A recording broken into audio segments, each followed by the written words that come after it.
કારણ કે એવું નહોતું કે બેનો જ ભાઈઓનું નામ ન લેતા, ભાઈઓની બીક તો પહેલાથી જ હતી.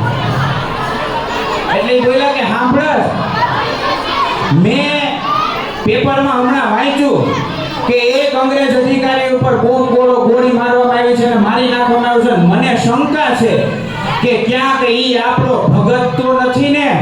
અને ત્યારે ઓલા માતા રસોડામાં કામ કરતા હતા ને, માતા એમ બોલ્યા કે અરે તમને તો શંકા છે, મને તો વિશ્વાસ છે કે ઈ મારો ભગત જ હશે.